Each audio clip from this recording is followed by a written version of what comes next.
Katden o sina Catherine Bernardo at Alden Richards na nag-date umano sa isang mall sa BGC nitong Sabado, May 25. Kumain umano sila sa isang paboritong hotpot place kasama ang BFF ni Catherine na si Alora Sasam. Say naman ng mga netizens, ironic daw dahil ang May 25 ay anniversary naman ng Katniel. Anong say nyo dito, classmate? Yun nga, iniintriga nga. Ni-research ko kasi talagang May 25 yung anniversary ng Katniel. Pero September 24 something yung anniversary ng love team ng Katniel. So ibig sabihin yung pagmamahalan ng Catherine Bernardo sa Daniel Padilla, May talaga. What a coincidence, sabi nga nila. At alam mo yung Hindi kaya BGC na sinadya yan. yun, charot. Ay, grabe siya. Charot lang ha, charot lang. Oo. Actually, bago pa man mag-trending yan sa social media, may di ba naikwento ko, may nag-chat niya sa akin na sabi nila, sa BGC, iba pa yung nanood sila ng sine ha. Sa BGC daw kasi walang sinehan, so hindi talaga sila nanood ng sine. Talagang isang long table daw, kasama pa yung ibang relatives ni Catherine. And supposedly daw that day, sabi nila, tuwing magkikita na lang si Alden at saka si Catherine, laging may dapat gawin si Alden. Kasi at that time daw, dapat daw nasa Japan naman si Alden. Oo, sabi niya gano'n. 'Di ba? Di ba dapat nung birthday ni Catherine, dapat tatanggap naman siya ng award, 'di ba? Naalala niyo, 'di ba? Pero pumunta pa rin siya kay Catherine. At syempre, kasama lagi si Alora, parang siya yung nagsisilbing chaperon.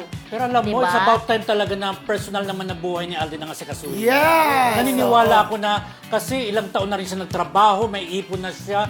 It's about time talaga na mag-focus siya kung talagang seryoso siya kay Catherine talaga. Pero eto na nga, personal eto na life, nga, no? mainit-init pa, di ba? Syempre, kagabi, nasa FAMAS kami. Correct. Nagulat kami, nandun si si Alden.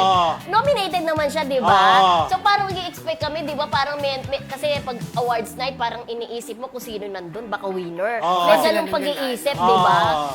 Ang alam naman natin na ang nanalo ay si Alfred Vargas at Piolo Pascual, di ba? Nagtay. Pero, nandun si Alden, ha? Katabi ni Catherine backstage. Ito lumabas naman na sa mga social media. At hinihintay niya talaga na, and the nominees for Best Actress are, ganun-ganun. Hinintay talaga niya si Catherine. Napansin ko, lagi yata sila magkasama nga. At binabantayan si Catherine talaga, di ba? Parang, saka alam mo, makita sa mga video, nagtatawanan silang dalawa. Parang naaliw si Catherine kay Alden. Parang gano'n. At happy sila, di ba? Correct. Base sa mga video na nakikita ko, parang gano'n. Ako, ituloy mo na yan, Alden, no? At si Alden nagbayad dun sa siya humingi ng bill dun. Siyempre, siya naman. Dun sa BGC na kumain sila dun sa restaurant. Siyempre, lalaki. Diyos ko, normal. Kaya ano ba naman yun sa yaman ni Alden ngayon? Kayang-kaya niya yun, no? Diyos ko.